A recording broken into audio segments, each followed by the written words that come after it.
buntis na nakaisang dibdib ng isang inchik na magsusiopaw sa ongpin. Masaya ang pamilya. Masaya. Sobrang saya. Masaya sila. Tumatalon sa saya. May anak na sila na si Carmina. Binusog nila ng pagmamahal ang anak nila. Masayang masaya ang mga pamilya ni Mr. Chan. Mr. Chan.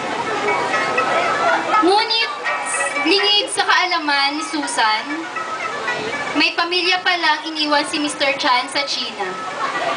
Ito ang sorpresang bumulaga sa nanaligo na mundo ni Susan.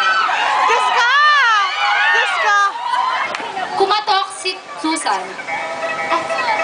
Ang galing China pala, sorry. Tok, tok, tok. Tumakbo ang anak at binuksan ang pinto.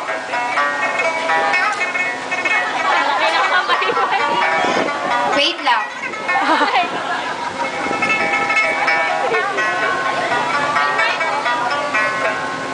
Ni hao? I'm looking for Mr. Chan. Mr. Chan. Aba! Wala sa script yan. Wala sa script yan, Ma'am Risa. Sino ka? Ako, Mingming. Ako, asawa Mr. Chan China. Ito, anak namin, Lingling. Lingling, taguo Hong Kong. Hilig kain.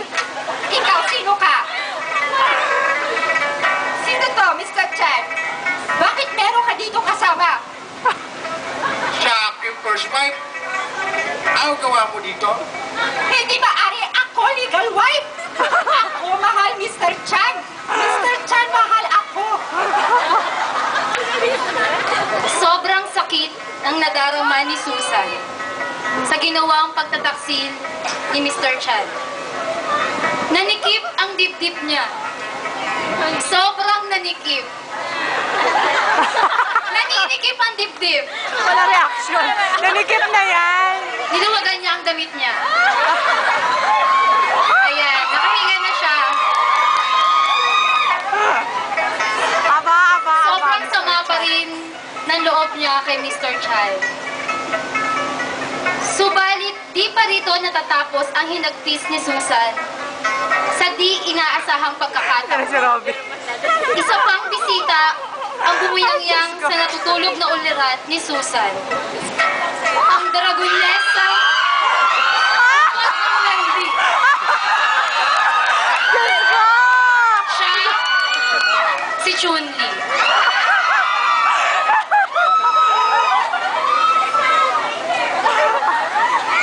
Diyos ko, lalandiin niyo mga bakla kayo. At sino naman itong babaeng ito? Sino ka? Ako, Mrs. Chan. Mrs. Chan, asawa Mr. Chan. Kami may business. Ito sa Ongpin. Ikaw, sino ka? Paano nangyari ito? Ikaw mukha siopaw. Hindi ka pumasok. Ako, original. Ba siya asawa na? Si Ay ang original, ang tanging ina. May franchise rin yung shop.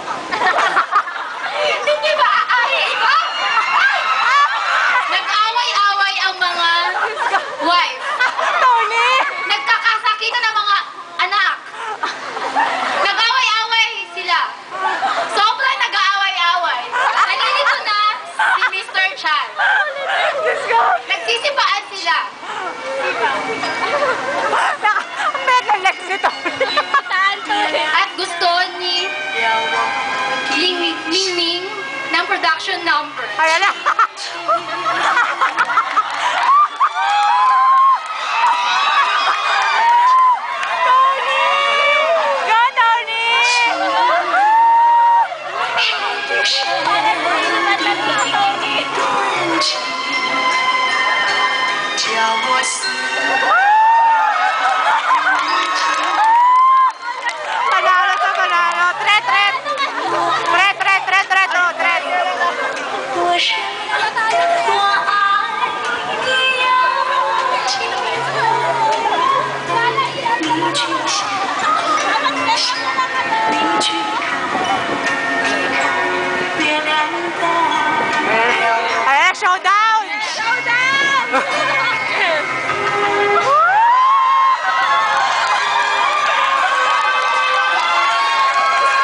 tatlong babae dahil kay Mr. Chan.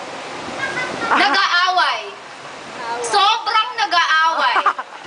Nagkita si Mr. Chan.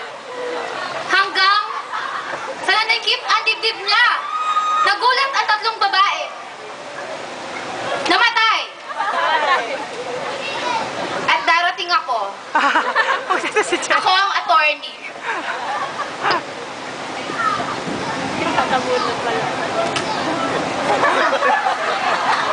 Bakit tinatakpan si Carl? Wala sa kontrata yan. Dahil dito, makakakuha kayo ng pantay-pantay na mana. Ha, meron pang gano'n. Sa'yo, ang club na nalulugi na sa umpin. At sa inyo naman, ang patisan. At sa'yo naman, sa'yo, kasa sa China. Okay? Kaya, sasayaw na kami. Wait lang. Wait.